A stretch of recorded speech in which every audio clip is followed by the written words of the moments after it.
Welcome back to the deep dive. This time we're heading over to the Thar Desert in Rajasthan, India. Oh, excellent choice. And you sent over some really interesting sources about it, like how it came to be, how people and animals survive out there, and all the amazing culture that's popped up surrounded by all that sand. A lot of people just think of it as this big, empty space, but it's so much more than just sand dunes. Yeah, exactly. It's got a really interesting past, whole bunch of different ecosystems, and such a rich culture. It's really tied to the environment. Okay, so let's start with the basics. How did the Thar Desert even form? Right. Was it always this dry?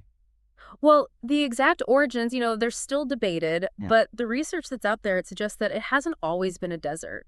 Like, Mhm. there's evidence that the Saraswati River, which was this huge waterway mentioned in, ancient Indian texts, it may have flowed through there. Really? Yeah, imagine that, like a lush river valley where now there are just sand dunes. Wow, that's a hard picture to even imagine. What could have caused such a big change like that? Well, there are a lot of theories out there. Mm-hmm. Some say that it was natural climate shifts over thousands of years, and then others think that maybe people had something to do with it. Oh, interesting. Yeah, things like deforestation, that can mess with rainfall patterns, lead to soil erosion, Yeah. and that can all end up making a place turn into a desert. Yeah, that's kind of scary to think about. So we've got this area that changed over time, and now, people and animals, they've all had to figure out how to live in such a harsh place. Right, and they've come up with some really clever solutions, like take the camel, for instance. Oh, yeah, the classic desert animal. So a lot of people think their humps are full of water, right? Okay. But no, it's fat. So they're like what, like walking furry snacks? Yeah, kinda. But that fat, it's really important. Okay. They can use it for energy. And you know what? As a side effect, they produce water. No. Yeah. And on top of that, they have these specialized kidneys and their red blood cells. They're way better at handling dehydration than ours. They're just built for the desert. Wow, nature's amazing. It's not all about just physical adaptations, is it? No, not at all. Like the culture of Rajasthan seems so tied to the desert as well. Yeah, absolutely. You can see the desert's influence everywhere, from the colors and the patterns in their clothing to the way they design their temples. Yeah, I was reading about some of their festivals, like the Pushkar Fair and the Jaisalmer Desert Oh, Festival. yeah. They look incredible. They're amazing. They really show how resilient people are out there and how deeply connected they are to the desert. Mhm. It's not just about surviving, it's about celebrating life. Imagine right in the middle of all that sand, everyone comes together with all this color and music and dancing. They show off their crafts, trade camels, and share stories. It's really something. It's wild how something that seems so tough can inspire such a rich culture. I know, right? And speaking of their heritage, we can't forget about the camel caravans. They were a huge part of life in the Thar Desert. Oh yeah, those long lines of camels walking across the dunes with their bells, jingling in the breeze. Exactly. It seems like they carried more than just stuff, you know what I mean? Yeah, you got it. It wasn't just about goods. These caravans, they were like mobile cultural hubs. They spread ideas and stories over huge distances.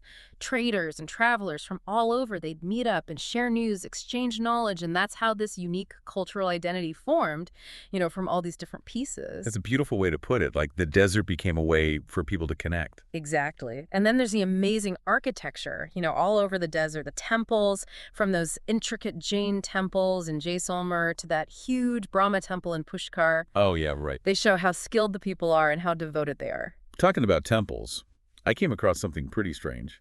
The Karni Mata Temple in Deshnok. It's famous for, wait for it, rats. Ah, yes, the rat temple. Thousands of rats just running around the temple. And they're considered sacred. Yeah. They think they're reincarnations of storytellers. Wow, a temple for rats. Yeah, that's really something else. What does that tell us about how the people see their environment? It shows how different beliefs can be and how traditions can be shaped by what lives in a place. Like, even creatures that people usually think of as pests can be a part of their spiritual life. Yeah, that makes sense. This temple, it's like a perfect example of how religion and nature are all mixed up together in the Thar Desert.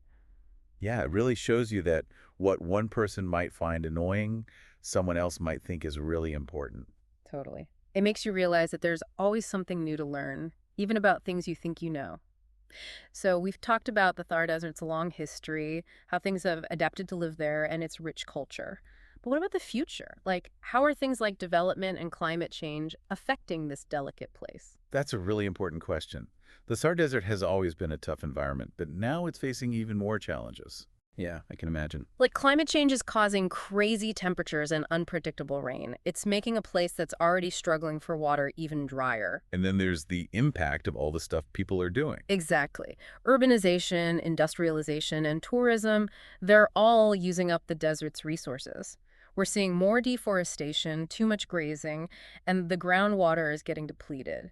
And all of that makes desertification worse and messes with the whole balance of the ecosystem. It sounds like a tricky situation. It really is. We need to figure out how to let the area develop economically without destroying the environment. Right. This means being smarter about tourism, supporting sustainable agriculture, and using renewable energy It's sources. not just about the environment, though, right? Yeah, There's the cultural side of things, too. you're absolutely right. The cultural heritage of the Thar Desert is just as valuable as its natural resources. As the desert changes, the traditions and the way people live there will change too.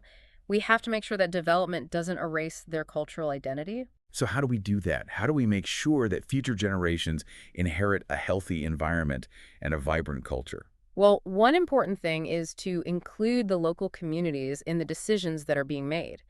They know the desert ecosystem and its cultural importance better than anyone. Makes sense. Their knowledge and their point of view are super valuable when it comes to coming up with solutions that work. It's about letting people protect their own heritage. Exactly. And it's also about teaching people and raising awareness. The more people understand about the Thar Desert and all its conformities, the more likely they are to want to save it.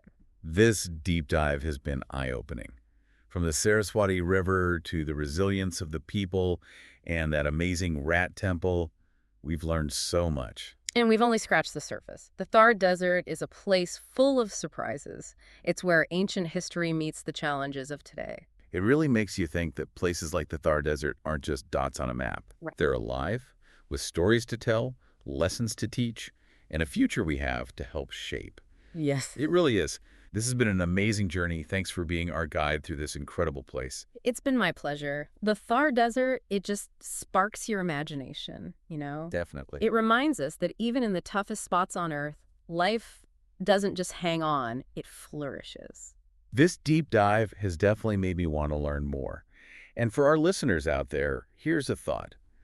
How do you think tech, especially something like artificial intelligence, could be used to help with the problems the Thar Desert is facing? Oh, that's a really interesting question. It's possible that AI could help track desertification, or manage water resources. It could even maybe come up with more sustainable ways to farm. It's like, what if we could take the ancient wisdom of the desert and combine it with the latest tech to create a better future? It's a really cool idea, right? It shows how the past, the present, and the future are all connected. The Thar Desert has a long history of changing and adapting. Maybe tech can help us deal with the challenges that are coming next. Well said. Thanks for joining us on the deep dive. Until next time, happy exploring.